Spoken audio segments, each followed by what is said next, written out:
Nucleic अम्ल किसे कहते हैं?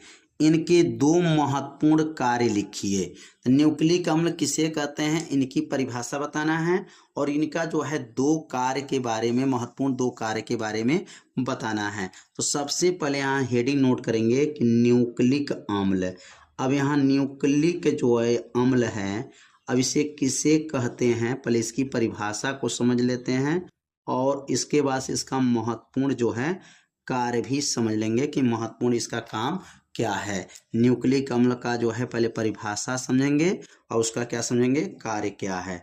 तो लिखेंगे कि न्यूक्लिक अम्ल जो होते हैं, सी है, कार्बन है, हाइड्रोजन है, ऑक्सीजन है, नाइट्रोजन है और फास्फोरस है, आयुक्त जटिल कार्बनिक यौगिक होते हैं। तो नीचे लिखेंगे कि या ए लिखेंगे, ए कार्बन, हाइड्रोजन, ऑक्सीजन, नाइट्रोजन तथा हो जाएगा फास्फोरस युक्त, यहाँ लिखेंगे युक्त जटिल जो है, फास्फोरस युक्त जो है जटिल कार्बनिक यौगिक होते हैं, जटिल कार्बनिक यौगिक होते हैं, जटिल कार्बनिक यौगिक होते हैं, यौगिक होते हैं।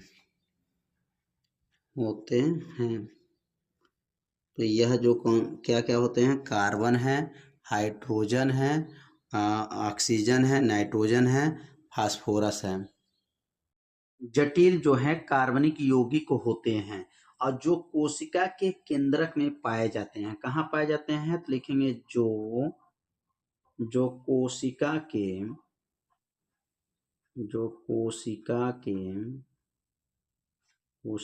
के केंद्रक में पाए जाते हैं, कोशिका के केंद्रक में पाए जाते हैं, कोशिका के केंद्रक में पाए जाते हैं। इसलिए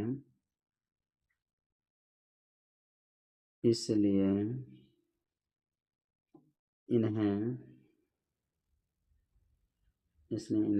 न्यूक्लिक अम्ल कहा जाता है।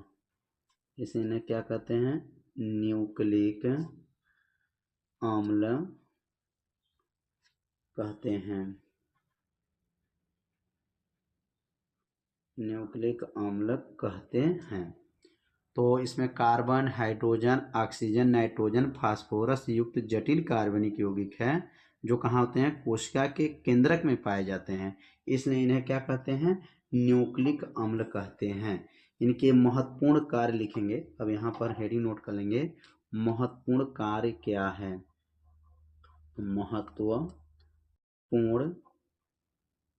महत्वपूर्ण कार्य, न्यूक्लिक अम्ल का महत्वपूर्ण कार्य क्या है। तो पहला कार्य लिख लेंगे यहाँ पर, पहला कार्य क्या है। तो पहला जो होता है, यह प्रोटीन का संश्लेषण करता है। पहला कार्य क्या करता है, लिखेंगे कि यह प्रोटीन का संश्लेषण करता है। प्रोटीन का क्या करता है, संश्लेषण करता है। यह प्रोटीन का संश्लेषण करता है, पहला काम हो गया। अब इसका दूसरा कार्य क्या है, यह आनुवंशिकी जानकारी का भंडारण तथा स्थानांतरण करता है। दूसरा लिख लेंगे कि यह आनुवंशिकी जानकारी का,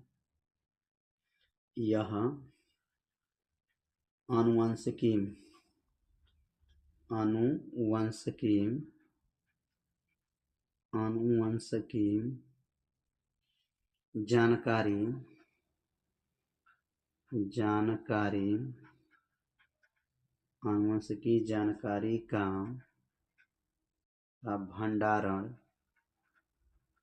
भंडारण तथा स्थानांतरण करता है, नानांतरण करता है। तो ये दो कार्य जो है आप लोग अच्छे से समझ गए होंगे। पहला यह प्रोटीन का संश्लेषण करता है और दूसरा जो है अनुवंशिकी जानकारी का वो भंडारण तथा स्थानांतरण करता है। तो ये दो महत्वपूर्ण कार्य भी आप लोग को अच्छे से समझ में आ गया होगा।